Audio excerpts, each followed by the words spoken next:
जय माता दी भक्तों, पिछली बार आपने वेद परिचय में जाना था भगवान विष्णु के मत्स्य अवतार के बारे में। तो आइए आगे का भाग आज हम प्रसारित करते हैं। तो भाग 2 में बताया गया है वेद मांड्य, वेद परिचय एवं अपौरुषेयवाद, सनातन धर्म एवं भारतीय संस्कृति का मूल आधार स्तंभ, विश्व का अति प्राचीन और सर्वप्रथम वाङ्मय में वेद माना गया है। मानव जाति के लौकिक यानी कि सांसारिक तथा पारमार्थिक अभ्युदय हेतु प्राकट्य होने से वेद को अनादि एवं नित्य कहा गया है।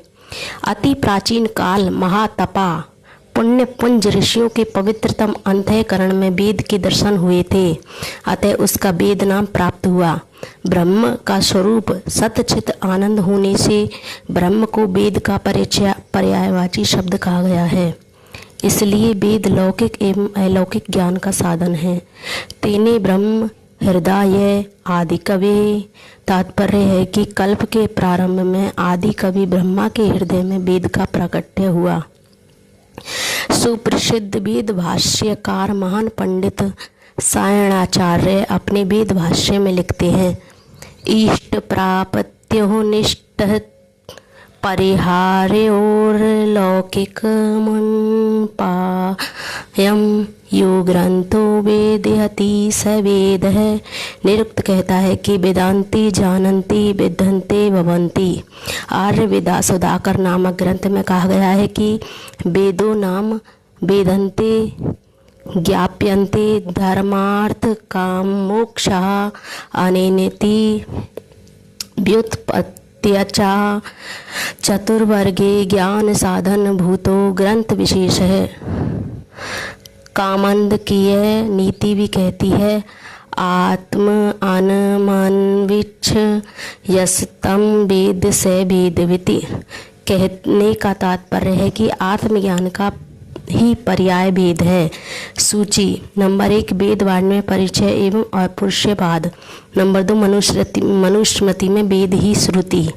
नंबर 3 वेद ईश्वरीय या मानव निर्मित ज्ञान शास्त्र के अनुसार। नंबर 5 धर्म दर्शन शास्त्र का मूल मंत्र। नंबर 6 वेद के प्रकार। नंबर 7 टीका टिप्पणी और संदर्भ। नंबर 8 संबंधित लेख। श्रुति भगवती बतलाती है कि अनंतः वह वेदः, वेद का अर्थ है ज्ञान, ज्ञान अनंत है, अतः वेद भी अनंत है। तथापि मुंडक उपनिषद की मान्यता है कि वेद 4 है, ऋग्वेदो यजुर्वेद है, सामवेदो अथर्ववेद है। इन वेदों के 4 उपवेद इस प्रकार हैं, आयुर्वेदो धनुर्वेदो गांधर्व चेति ते त्रयः, स्थापत्य है वेदम परम उपवेद तो ऋविद है। उपवेदों के कर्ताओं में आयुर्वेद के कर्ता धन्वंतरी। नंबर 2 धनुर्वेद के कर्ता विश्वामित्र। नंबर 3 गांधर्व वेद के कर्ता नारद मुनि और स्थापत्य वेद के कर्ता विश्वकर्मा हैं। इस प्रकार वेद परिचय में भाग 2 पूरा होता है। अगली बार भाग 3 में आपको मनुस्मृति में वेद की श्रुति के बारे में बताया जाएगा। धन्यवाद।